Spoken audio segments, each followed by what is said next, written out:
Here we are, November 1st at a house. It was a rental for a couple years. Tenant moved out, bought a house. So I just came by. What you should always do is come by as soon as the next day is, because on the move out instructions, we tell tenants you can't leave anything on the curb. Part of the move out instructions, there's a list of things they need to do, and leaving stuff on the curb is an absolute no-no.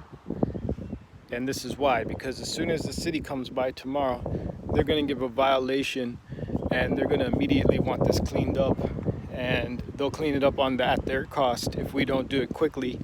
And it's not cheap. They'll charge 150 plus a lien fee. It probably costs you at least $300-400 to clean that up with the city. So we're gonna get that taken care of. So that's why I always like to come by. But on our move out, I'm showing you the lawn. This guy's never cut the lawn. It's probably since he moved in. Usually the move outs aren't this bad.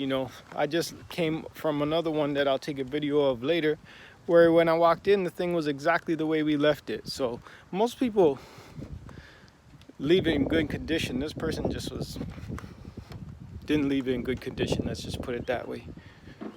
When you come in, we had the floors painted gray.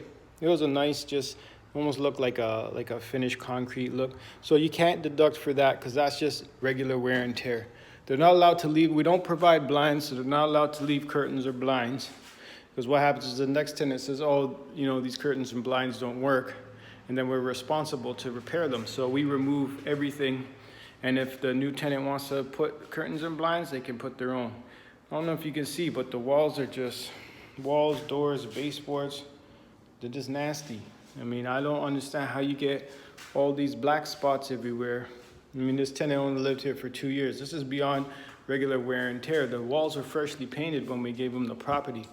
So he just didn't keep it nice and didn't make an effort to give it back in good condition. Sometimes people don't keep it nice, but they give it back in good condition, so you can see how the fridge is. Obviously, we didn't give him the fridge this way. If you look in the inside, if we don't clean that up before the power gets off, that's going to turn all moldy and nasty, and then you won't be able to reuse the fridge again. So this is one thing that you have to deal with sometimes. Obviously, there's a security deposit that's going to be deducted. It's about $1,000, whatever the rent was.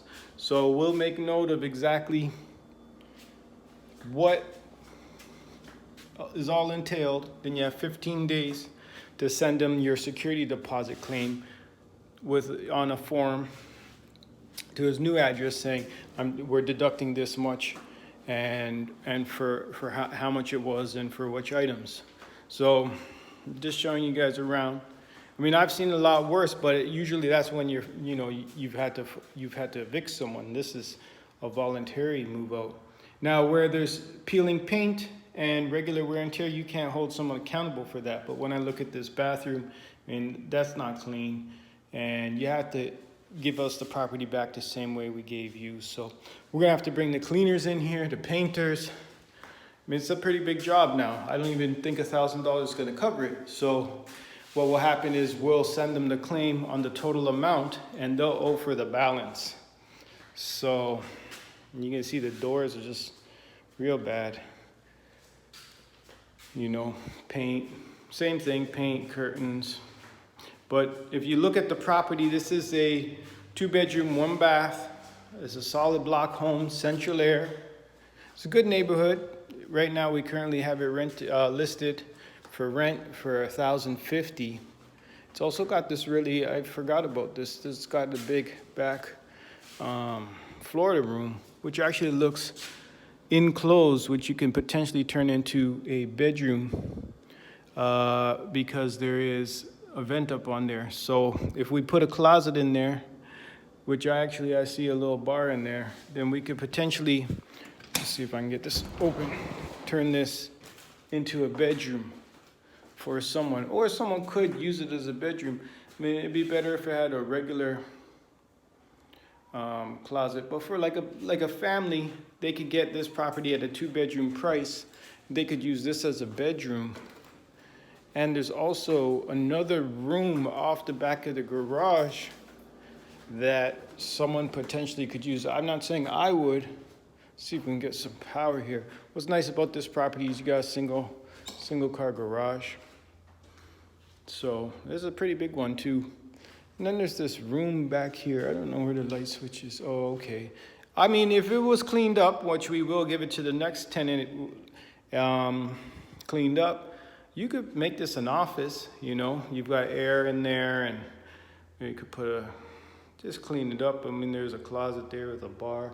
So this house has space, and what you'll see a lot of these smaller homes is people come in here and they'll turn every square footage into an extra bedroom. You know, if you have a family, let's say there's a mother and father and 2 young kids, well, everyone can have their own room, and then the mom and father could use one of this back Florida rooms as a bedroom, and then they could use maybe the garage as an office, and they're really only paying a 2-bedroom price. So when someone comes by, they'll look at this extra space, and then a lot of times when you come in, if you do a work order, when they've moved in later, you'll see that people turn every square foot into a livable space.